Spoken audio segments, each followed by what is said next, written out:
Good afternoon, everyone.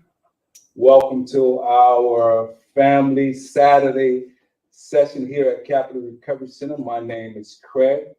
I am one of your recovery coaches today, and we have a lovely guest who's going to be sharing some great information. And the goal is to help people uh, dealing with addiction, whether it be a family member or them themselves. So, you want to introduce yourself? Good afternoon.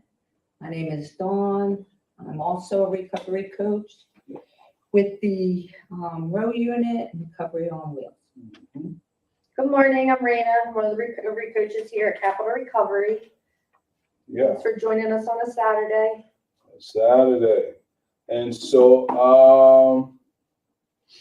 before we get into the discussion, I want to tell you about what's going on in our community. All right. And so today, if you haven't already been out to the Walk for Wellness, which is taking place already today here in the great city of Bridgeton, it started at 10 a.m. to 2 p.m. You still have time to go out. They have a Walk for Wellness at the Bridgeton High School. And so whoever go out there, there's going to be some healthcare providers, Ascender, Integrated Health, New Jersey Family Success Center, and Spirit. They are expected to be out there, and anyone that get vaccinated, they will receive a $25 gift card for ShopRite. All right, in Upper Deerfield. All right, we got that taken care of. So now what we want to talk about on Monday, on the 23rd, please be advised that our road unit will be out in the community, helping and providing services. And on Wednesday, it's only be on Thursday. Thank you. She know better than I do. We're going to be at the Spirit and Truth 7th and Wood Street, right off of Landis. We're going to be out there. There's going to be expected to be out there showers, haircuts, and healthcare providers as well. All right. Also, stay tuned on Tuesday. We're going to be open from 8:30 to 9 p.m.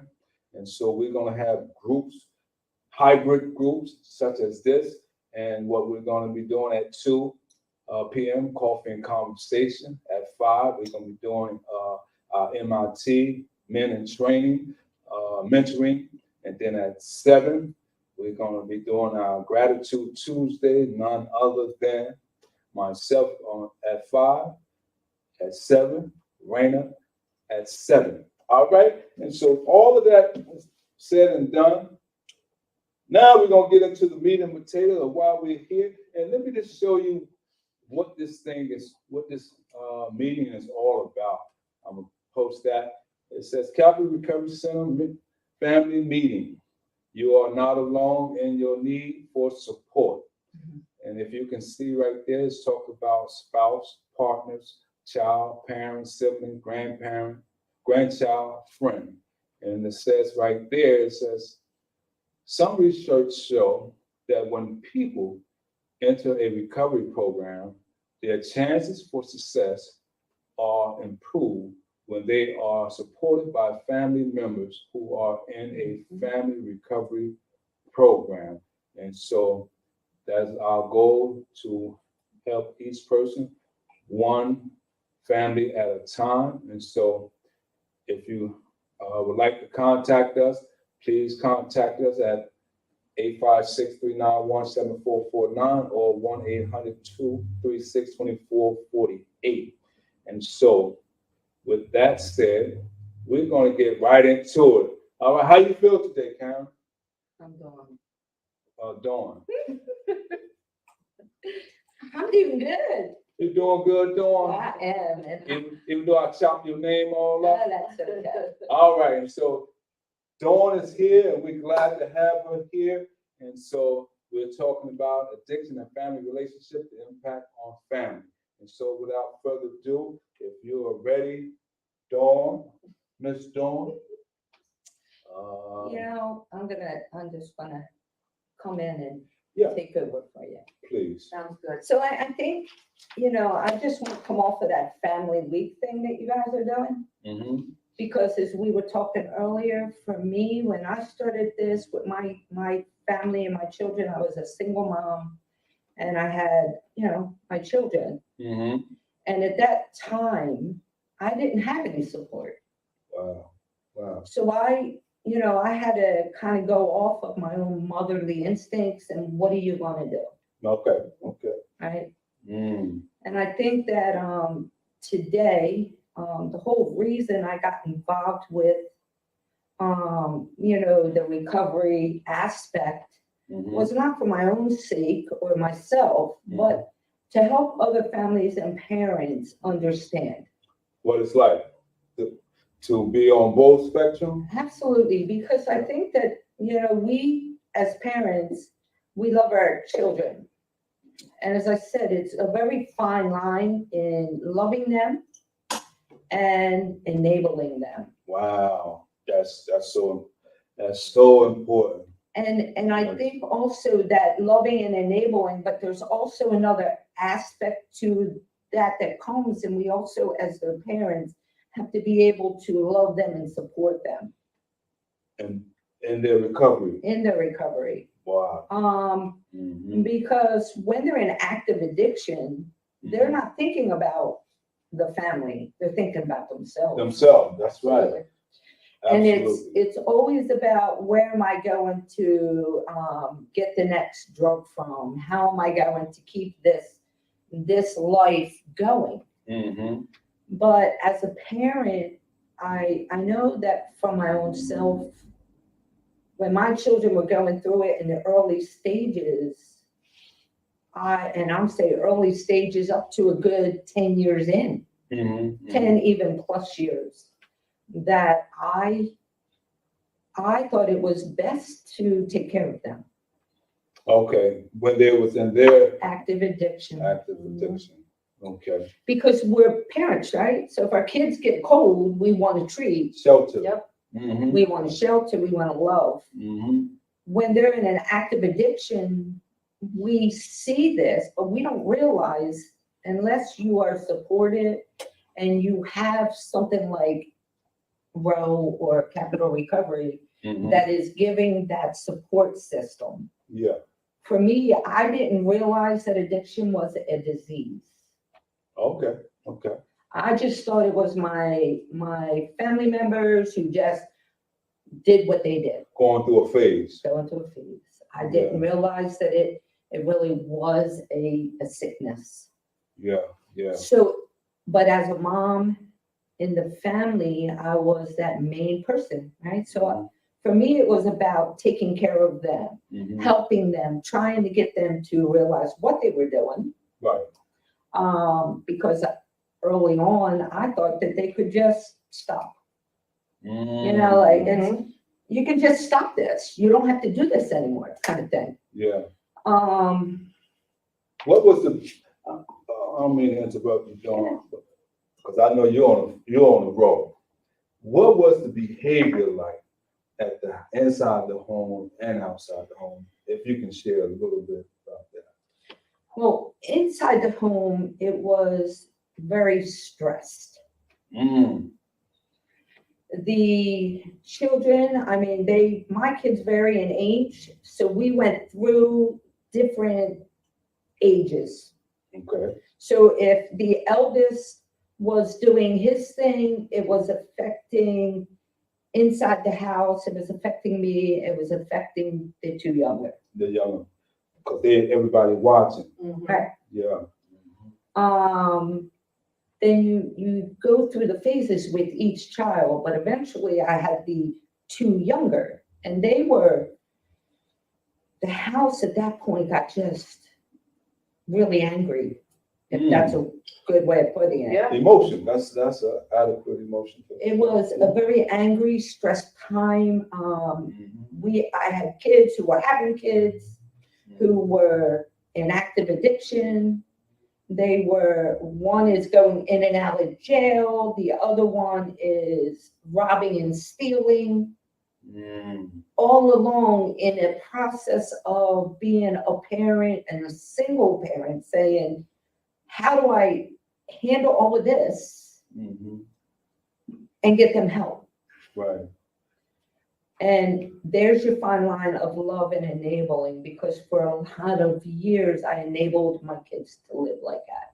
Now, because I read an article where it says that parents who have a child or loved one who's going through that stage of addiction, sometimes blame themselves.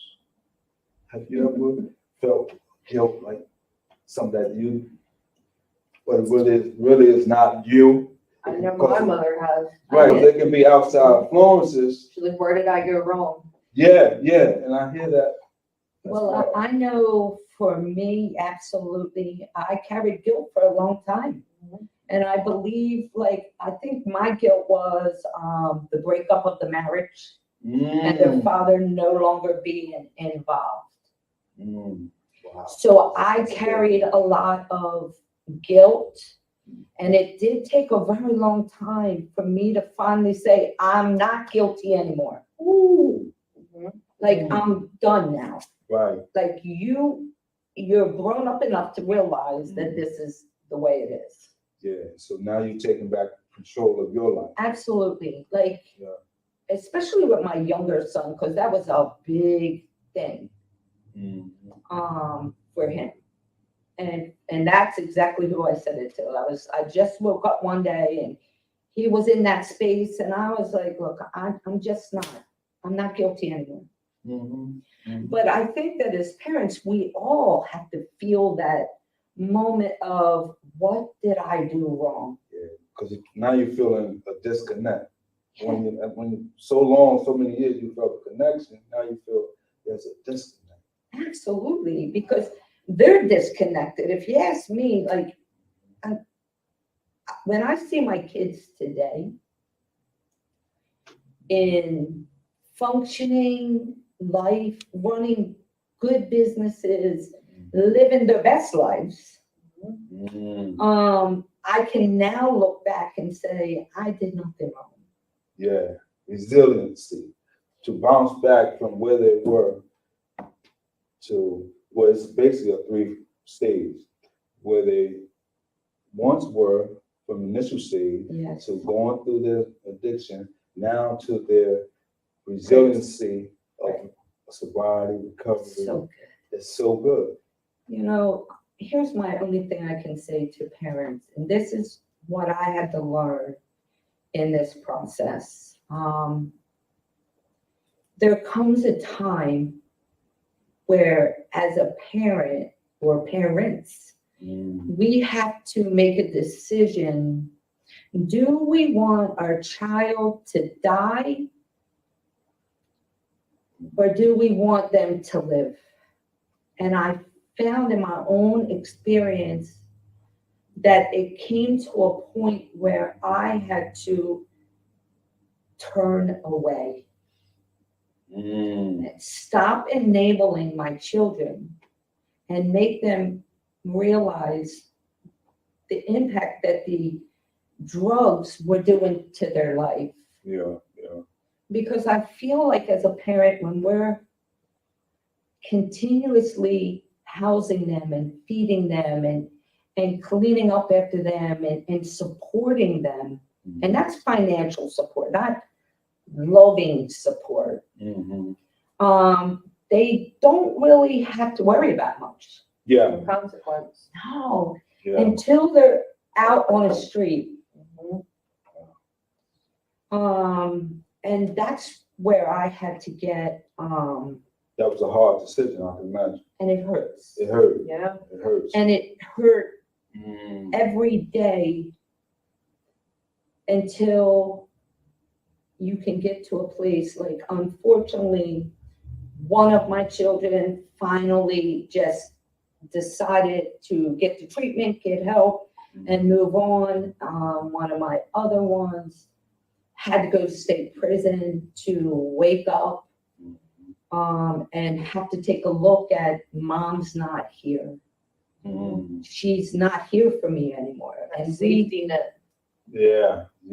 And Yeah. I was sharing with you earlier how that child, now a grown man, how he had just literally had said that to another family member, that if I did not say no to him at those moments, he doesn't know where he would be right now. He appreciate your love on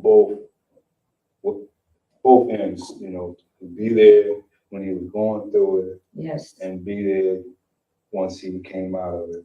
Yes. And that's the hope right there, that they can realize that what you did, because at the time, I'm sure they were angry. Yeah. Because I know how I felt when, people started shutting me out. Mm-hmm. You get angry and blame them and everything else, but then to be able to come to a point where they're like, you know what, you did what was best. Yeah. And to be able to appreciate that, that's that hope right there. Yeah. And That's a bonus. You know, I was sharing with you, both of you earlier, that I encountered a mother who was struggling with a child while I was at the Road Violence police station, and she was sharing with me that her child was going through different stages of addiction. And she said that to her best ability, only thing she knew he was doing was marijuana. And she says she don't want to kick him out. He also was struggling with mental illness. She says when he's on the drugs, he's fine. But when he's not, he's become disruptive and violent. And I asked the question, I said, well, how do he get the drug? And you was talking about the enabling aspect. She said, well, I give him money and he go get it. And he sit out on the back. And I said, wow. And so I just was on the phone with her prior to us getting on. And she said, I asked my son what other things that he's using. And he started revealing more than what she thought he was doing. Which is usually the case. Usually the case, because I know when I was in my state of addiction, I was very manipulative, cunning, baffling, whereas I would only downplay the stuff that I was actually using because I didn't want nobody, that I'm an addict or I'm a person that's struggling with a disease and that I need help. Until I got the help, I realized that I wasn't a bad person. I was just making some bad decisions, and a lot of people, family members, and I'm quite sure they know their child, the good stage of the child. And so when they're making bad decisions, it hurts. They gotta hurt. Craig, when you said that he started to reveal, it just made me feel really good inside, because if he's revealing, because let's be real, I would never be able to go to one of my kids back in that place and say, you're doing this, because they would deny it, manipulate the whole thing. So if they're revealing, to me, that's saying, I want you to help me. Yes, and that's what she was saying. Yeah. Because I know me, I've done my share of drugs. Never have I become addicted. But I knew, and it was me, because I would always, when I wanted my mom to know something, I kind of brought it up in a conversation and even downplayed that it was even me, just so she could give me that information. I need help, right? So I just, listen, I think that that's a great sign. I think that mother should really take that and, work with the people here, get him the mental health help that he needs. Absolutely. And then be able to work on building him back up. Yeah. And that's part of the 5 stages of change that we often talk about. First, the child being the pre-contemplation stage. Yes. And so now he's basically in the contemplation stage. And so once he began to prepare for some action, then we could get him further along to maintain. So he's, I believe he's on the right track, but a lot of people go through the pre-contemplation. They're not ready. I want to go, but not right now. Not right You know, now. Don't we hear that all the time? that's right. And the I'm most gonna that do we this, but not today. I have to do this or go talk to this person, and Yeah. we're like, wow. And so we were talking about earlier about support groups for parents Hmm. or family members. Mhm. Randy, you was talking about Al-Anon. Yeah, there's not really anything in this area. There's no Al-Anon in Cumberland County, that sort of thing.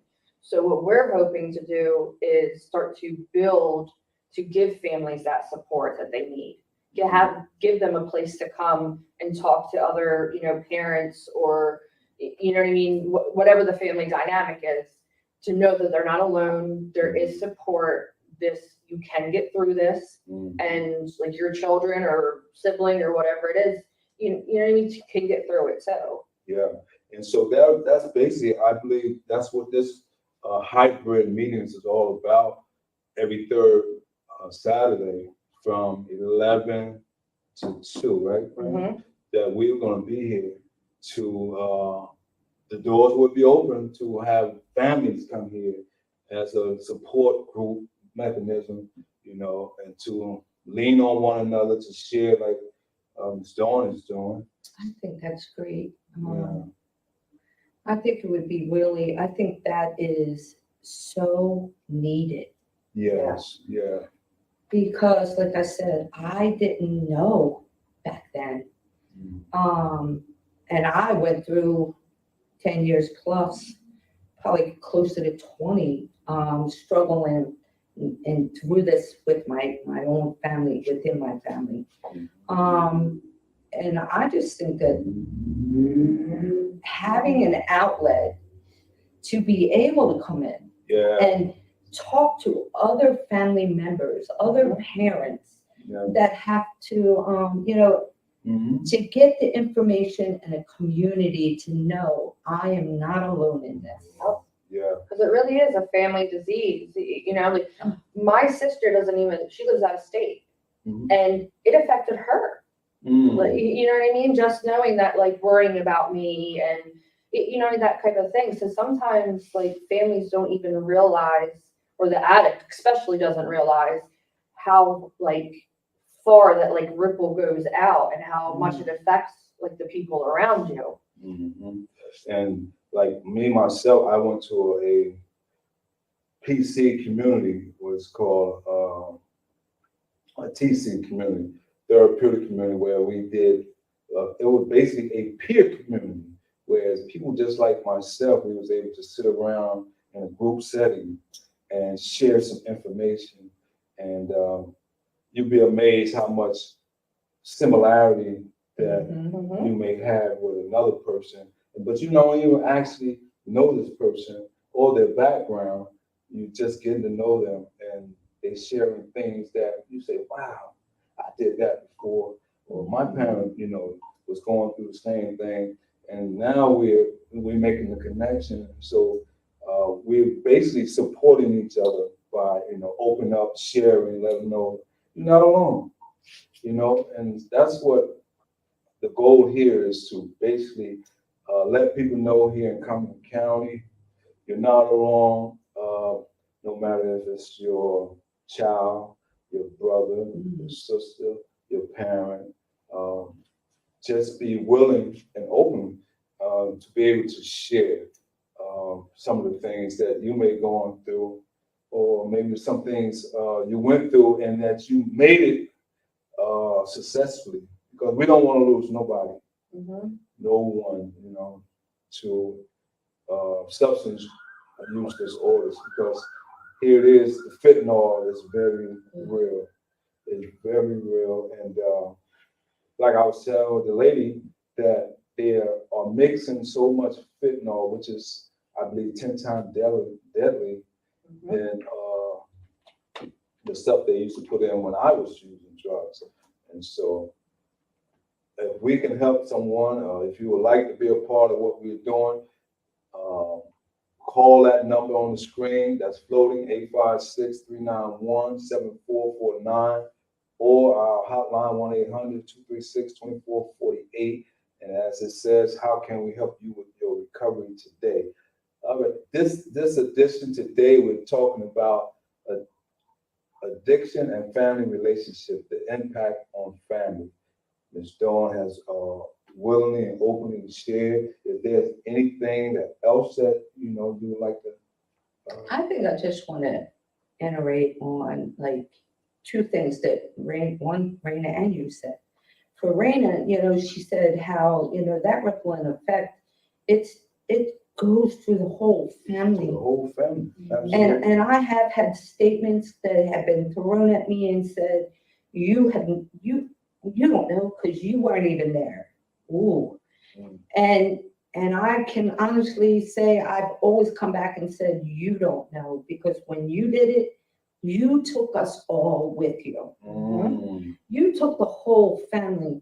And then Craig, you said something about whether it be your parent, and we're sitting here today, parents speaking about kids. Right. And I think that we really need to reach out because there are a lot of kids that are dealing with parents that are addicts. Yeah. And, how does that affect them in their daily life today or even in the future? Yeah, absolutely. So I think that's really important that, we understand that family dynamics can come in any way, That's right? right. Absolutely. That's Like, right. my children are grown at this point, and I've been able to reestablish relationships and build relationships with them, but there is still that resentment and fear and anger because of what happened. What happened in the So, past. even though things are on the mend, they still need support. Absolutely.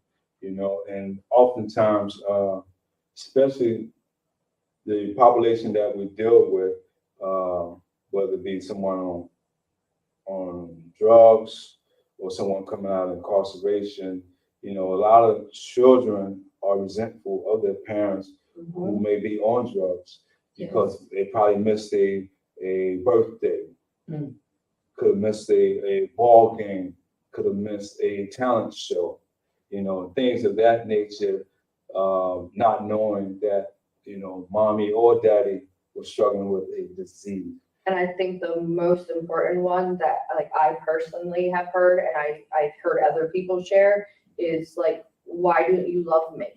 Why don't you love me enough to stop? Right. Yeah. And trying to explain that that love's there. Yeah. It's just there's something else that is over and it's that's I think the hardest part. Yeah. And so we, during our MIT mentoring, we talk about rebuilding the family structure. That's so important. And I know Raina, when they do their Gratitude Tuesday, speaks about what are you grateful for. And so what we're talking about today, I believe all of that ties in to, rebuilding, restructuring the family, and what are you grateful for. Ms. Dawn, you said that your children are doing so much better. Yes. And that they are grateful. One of them said, I'm glad that, you put your foot down so I can really see, that you really love me enough to be with me while I was going through it and be with me when I came out of it. Absolutely. I think that's that, when we get to a point where we have to turn away. But I also think that you have to be able to keep that line open that says, I might have turned away, but I still love you. Yeah, absolutely. And that support system is very important, even today. Absolutely. I agree 100%. There's a lot of people who come out of incarceration, even though some people have burned their bridges, severed some ties in their relationship, whereas the family unit is not together anymore. and they might not have a net support, a family support network, whereas they can rely upon a family member, you know, and they may not be able to make a phone call. They may not be able to come lay their head, you know, and so those who are fortunate to have a support network, you know, keep that network strong. But if you don't have a family net support work, that's why we're here at Family Capital Recovery Center and talking about things like this. We could connect them to some type of support network, get you back. And so hopefully those bridges that you torn down, the relationship that you probably have ruined, hopefully, prayerfully, is not totally destroyed, and we can help you get back on track. And so, yeah. So we are so grateful that you came, Yeah, thank you. and Well, we thank you. appreciate you so much for not only sharing your story, but what you do as a recovery coach. Let me put a title on. Let me put some respect on your title. A certified, That's right. Don't forget. a certified recovery coach, and we all are certified in our field and what we do. And so we are working on building bridges, building family structure. And so we thank you for coming. And if anybody wants to be a part of what we're doing here at Capital Recovery Center, and you, as you see our motto, how can we help you with your recovery today? Please contact us, number 856-391-7449 or 1-800-236-2448. And so with that said, we're gonna sign off. Have a great day. Have a good weekend. All right.